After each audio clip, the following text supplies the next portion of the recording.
Only Sketches About presents Only Sketches About Americana. Recorded on our phones because we're poor.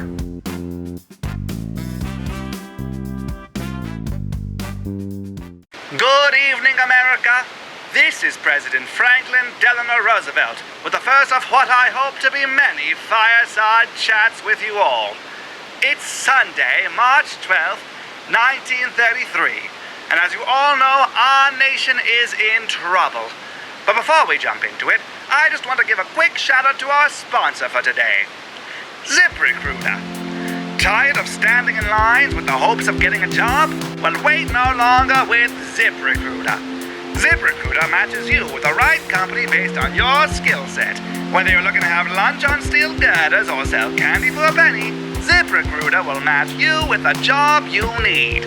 Use my promo code THIRDTERM, one word, to get 1 month of ZipRecruiter Premium absolutely free. ZipRecruiter. It's mostly factory jobs. Now back to the program. Only Sketches About is not sponsored by ZipRecruiter. Here you go. 1 mint chocolate swirl for the young man. Thank you, sir.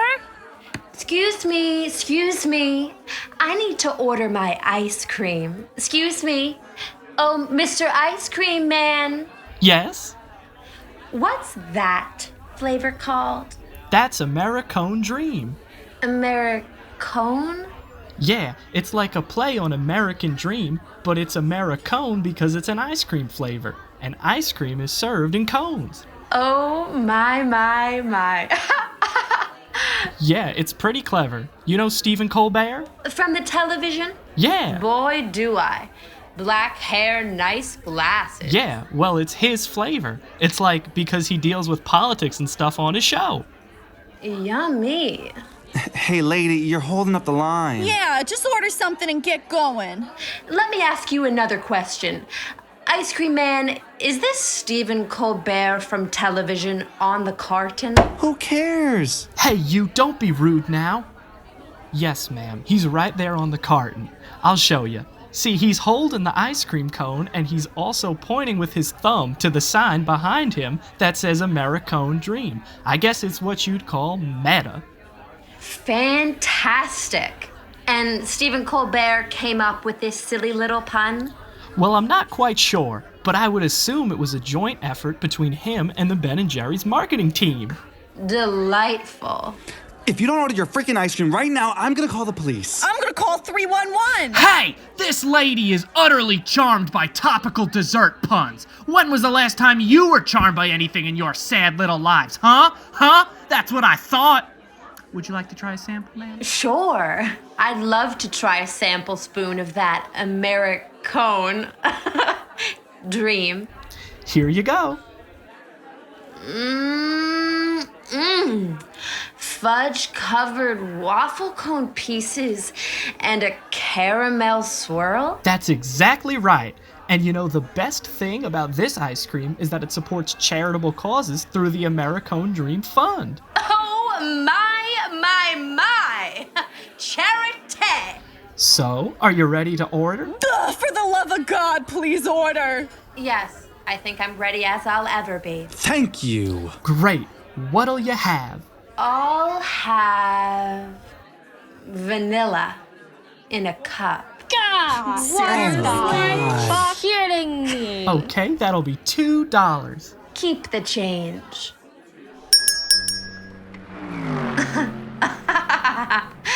Americone Dream. Hey, lady, get out of the street. Cone. You can't just walk in the middle of the street, psycho. Americone.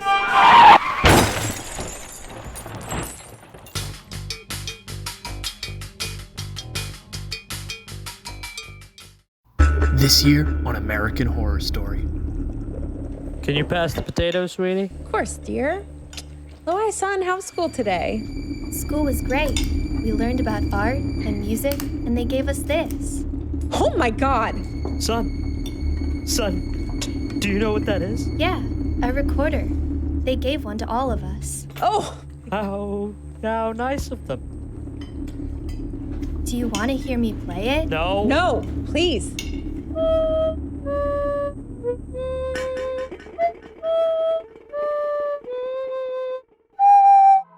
American Horror Story Recorder.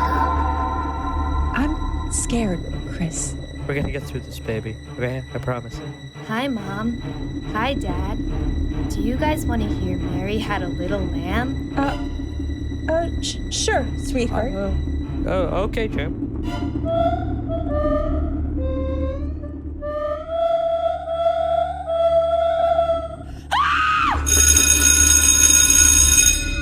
Mrs. Jenkins, you're Loai's music teacher, right? I need to speak with you about those recorders you gave the students. You and every parent in the district. How could you do this to us? It's not my fault the school didn't want to spring for expensive instruments anymore. I don't care how many ears have to bleed before the district realizes that good music doesn't come cheap. But they'll never fund the arts. Exactly. No. No! 911, what's your emergency? I think I'm going crazy. Everywhere I go, I hear recorders. Recorders, ma'am? Yes. Hello? Hello?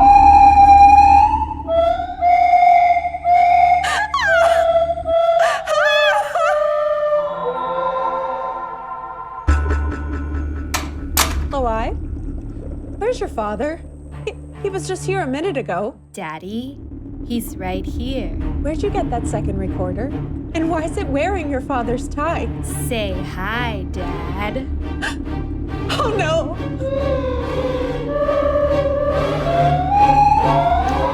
American Horror Story Recorder.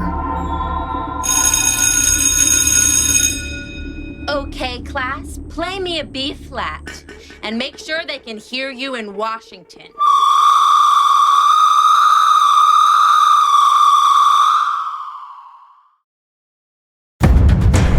Attention! If you or a loved one has been injured or killed by a bidet, you may be entitled to financial compensation. Bidets are anus cleaning devices used in European countries that aren't commonplace in the US, but have been trending due to current events. However, American anuses aren't accustomed to being power washed, and using them may put you at risk. My family and I thought it would be sophisticated to try out a bidet. Now my children are without a father. I ordered a bidet because of the toilet paper shortage. The stream was so strong, the water shot straight through me. Liquid spit roasted me butt to beak. Came right out my mouth. Turned me into a dang fire hydrant. Oh, I could still taste it. You don't forget something like that. I didn't realize there was a separate US setting for American anuses. The instructions were in French, and obviously I only speak English. Frankly, I can't guarantee I would have read them anyway. Now I have to poop through a tube and eat through my butt! If a European bidet blew out your weak American anus, you are entitled to financial compensation. Call for a free legal consultation today. 1-800-AMERICAN-ANUS and Associates.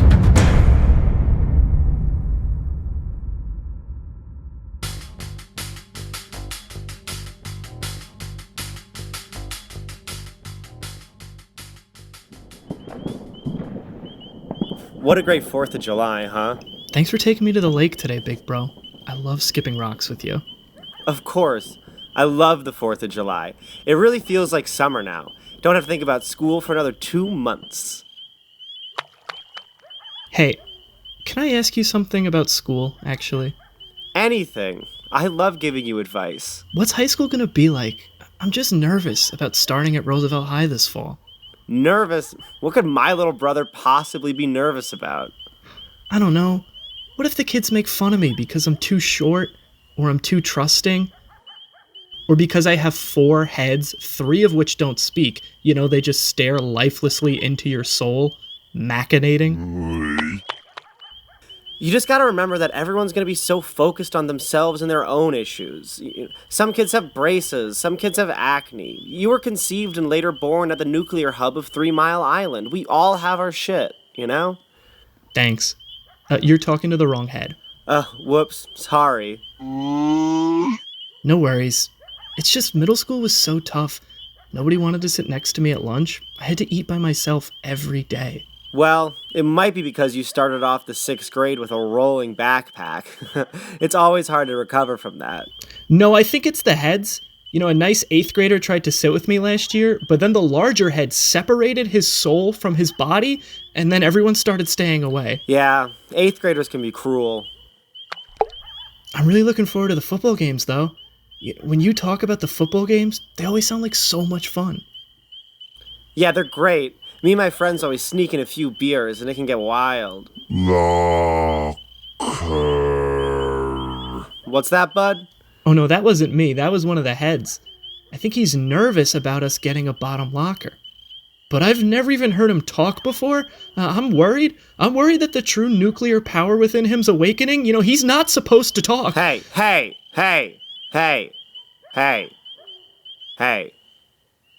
You're not even at your locker that much. Just carry a few more books around and you're fine. Bottom lockers aren't that bad. Well, it's getting late. Why don't we head home? You know, if you want, I'll let you drive the truck so you can get some practice driving. Tell you what, as long as you know how to drive, girls don't care how many heads you got. That sounds nice. Thank you. You're so excited, you're glowing. No, I think that's the radiation. Ah, puberty.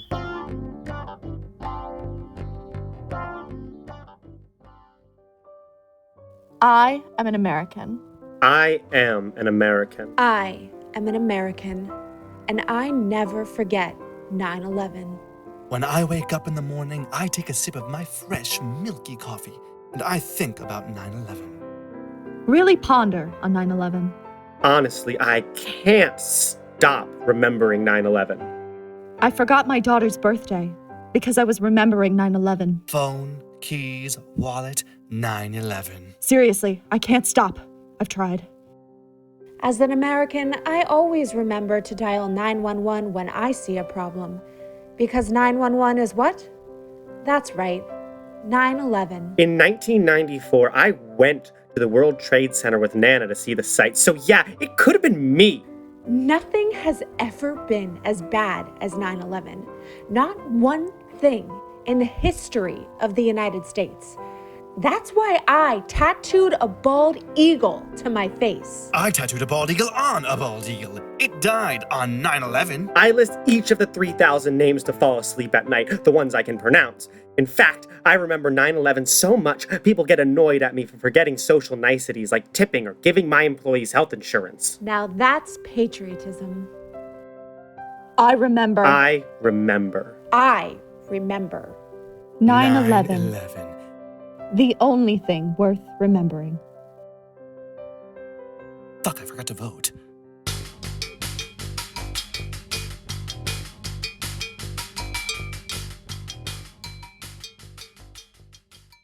Can't wait for my trumpet teacher to get here. Next stop, first chair. Then the whole world. That must be him. Hello, it's great to meet you. Yo, so my name's Rosie Doe. I hear you want to learn about jazz, baby. Sorry? Well, you got that golden yardbird in your hands, don't you, Daddy? Let's see if we can make her tweet. This is a trumpet. That ain't anything yet until you learn how to breathe some jazz through it, and I'm here to teach you how to do that. I'm a jazz teacher. Well, I'm supposed to be learning Ba Ba Black Sheep. Maybe you can help me learn my scales for it? You see, jazz... Okay, then. Jazz is like music, but everything's ring-ting-tang and bumping and thumping along until the whole night never even happened. Jazz is music. Except the grooves are so steamy and hot, you would think you're a head of broccolini. I know what jazz is. That's what you think, bedroom boy. But maybe it'll help if I explain it to you like this. Okay, you start with just a smooth little hi-hat. Where's that coming from? And then we add a little bass. How are you doing this? And we got a groove going now. You warlock. And then 5 angry mice start smacking their hands. What? Now we turn on an old AC, let it take the lead. Fine. Ooh, it's a little chilly now, so let's put on a hoodie, let the zipper sing a song. You're telling me this is part of every jazz song? Now we get a little quiet, so we can call an old friend, just to see how they are. Oh, okay, that's sweet, I guess. Hey, Carl. Yeah, I'm just calling to see how you've been. Yeah, it's been a while. So, how's it going? How's it going? Well, that's good. Me, I'm good. You still doing that whole jazz? Oh yeah. I'll talk to you later then. Okay. All right, bye. And then we clap our hands once. And we take all of that and we put it on a record and we bury it in a field. That sounds like it'd probably ruin it. But then some neighborhood kids come with tiny little shovels and dig it right up. And then they put it on the player and they dance all night and they got no one to thank but me and pow, pow, pow, pow, pow. That's jazz. That's jazz? That's jazz, baby. Okay, fine. I'll give it to you. That's jazz. But while you're here, maybe you could at least help me learn how to play a B flat. Okay, just let me turn around and get my trumpet from the case. And he's gone. Looks like I imagined another one.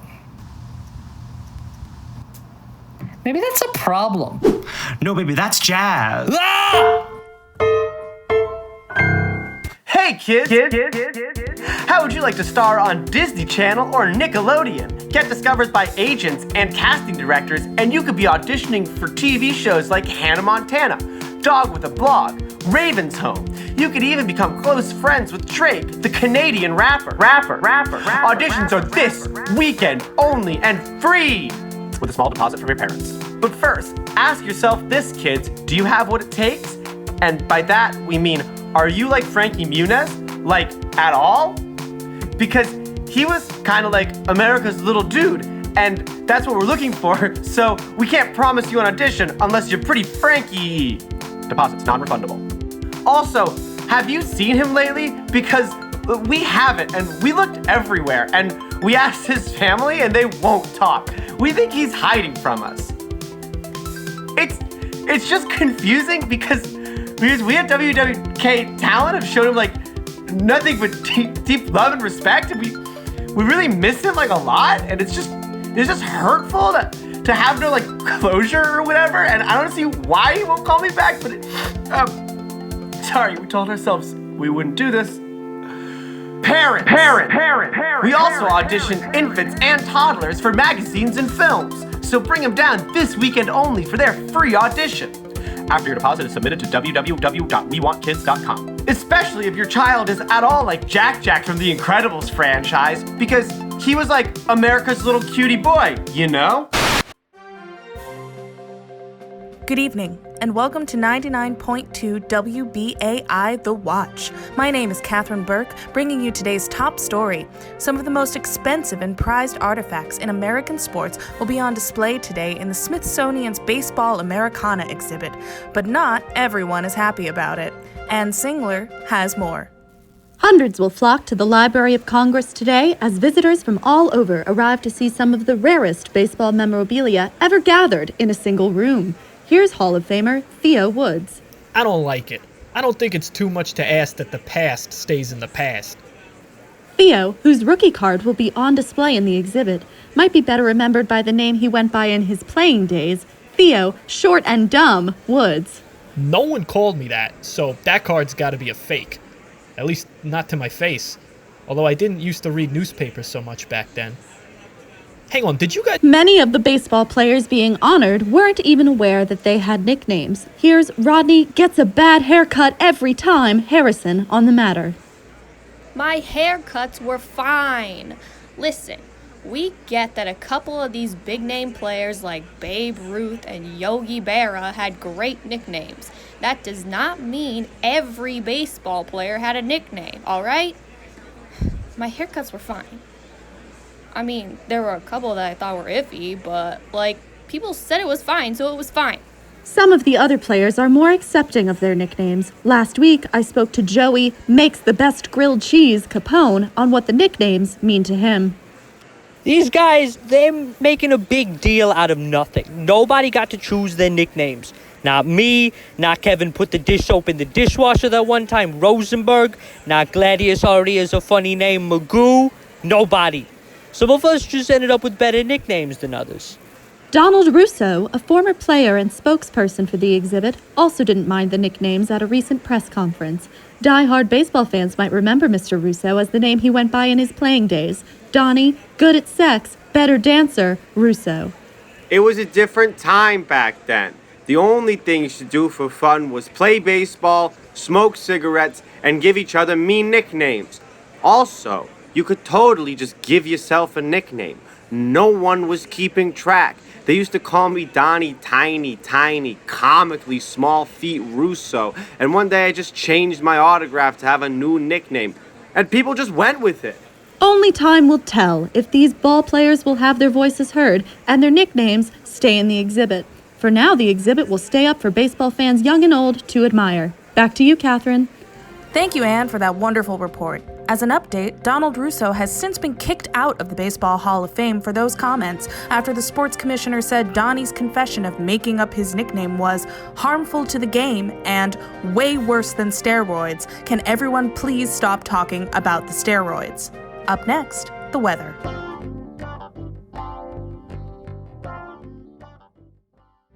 When I talk to God, I gotta tell you, I get big feelings, and I'm sure you do too. That's why you don't want to worship him in a small building with people-sized chairs. At Big Mike's Mega Church, we keep everything mega-sized. Come on in and be dwarfed by the pews designed to fit 30 life-size replicas of Godzilla. Be smothered in God's forgiveness with our Olympic-sized baptismal pool. It's so big, it doubles as the Atlanta Aquarium. Help starving brown children with our giant checks of reasonable amounts. As it says in Isaiah 2:14, it's the size that counts. And our Bible studies programs are just as big as the rest of the church. Grow your children's faith with our mega Bible camp where your kids will sing, learn, and take human growth hormone to become as grotesquely jacked as Jesus' sacrifice. We're out here recruiting soldiers in God's army, and we want to make it as huge as possible. We would prefer giants, but we'll take what we can get. Speaking of giants, every Sunday after church, we have our robotics class so we can make a transformer out of our sacred temple, big and hard enough to punch the devil and the Democrats right back to hell. Whew! As Revelations foretold, we will ride our Transformers and roid it up children on May 23rd, 2022 to Washington, D.C. and demand we enlarge the White House and really hammer home how small other countries are. Big Mike's Mega Church. No, it's not a mountain. It's a shining robot upon a hill. Really excellent apple pie you made, dear. Oh, lad, you really picked up some good culinary skills at uni. College, Dad. Oh, Ted, you and your Americanisms. Hey, son, help me put this pot of tea on the stove, will you? It's so good to have my wee little lad back in Britain again. Ted, what is it? You look like you've seen a ghost. Mom, Dad, there's something I've got to tell you. And it isn't easy, but this is me. And I don't want to keep this part of my life a secret from you any longer. Mom, Dad, I'm American. Oh, Ted! No. Why are you saying this? It's just, I feel it inside. Like a sense of pride or exaggerated nationalism. And when, pray tell, did you come to this poppycock conclusion? I'm not sure when I first knew, but I know I was born this way. Rubbish. Stephen, I told you we shouldn't have eaten so much corn when you were pregnant. Come on, Dad. Weren't you a little suspicious when I kept begging to play baseball instead of cricket when I was 8? Oh, God, that's true. And remember how he used to watch True Grit on repeat by himself? Hey, he was just curious. It was just a phase. I can't believe you guys are so Ameriphobic. I thought you were more progressive than that. Now look what you've done, Ted. You're breaking your mother's heart, you are. I don't know what to say. This is my fault. I should have been tougher on him. I should have made him sit and watch the football games with me instead of whatever those Americans play that's also called football. You know what? I'm sick of this. You need proof? Look at it. There's your proof. My green card. I don't want to look at this bald eagle balderdash. Hubby, dear, this is the real deal. I think we've got to accept it. I just don't want you to have a hard life is all. With terrible schools, and terrible healthcare, and all the terribly bland food. No, Dad, no. You've got it backwards. English food is bland. American food is... It's multifaceted. It's spicy, it's sweet, it's fast, it's fried, it's beautiful. Wow, son. I didn't think about it that way before. And you know what? America has big-ass mega churches, and Stephen Colbert, and toilet paper, and America's little cutie boy, Frankie Muniz, and guys named Babe, and recorders, and high schools. And you know what they've got most of all? Jazz, baby. Ted, you're right.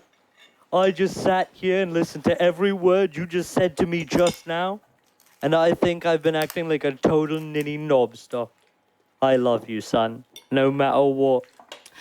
Oh, Teddy dear, you'll always be my little crumpet. Sorry, English muffin. Thanks, Mom. Since you're so cool with everything, there's someone I want you to meet. It's all right, babe. You can come on out now. Hi, I'm Lucas. How the hell are ya? Guys, this is my husband, Lucas. We dated all through college and eloped. We're in love, and he's going to help me become a citizen. Oh, so you're gay then? Yeah. What do you know? Only Sketches About Americana was written and performed by James Ezzeretti, Gamal El-Sawa, Chris Fitzgerald, Cassidy Graham, Lauren Hardman, Iban Kulkarni, Sam Lezak, Jenna Sheridan, Annette Storkman, and Gabrielle Williott. Sound design and music by Nicholas R. Nelson. I've been your announcer, Mark Stauffenberg, and this has been an Only Sketches About production.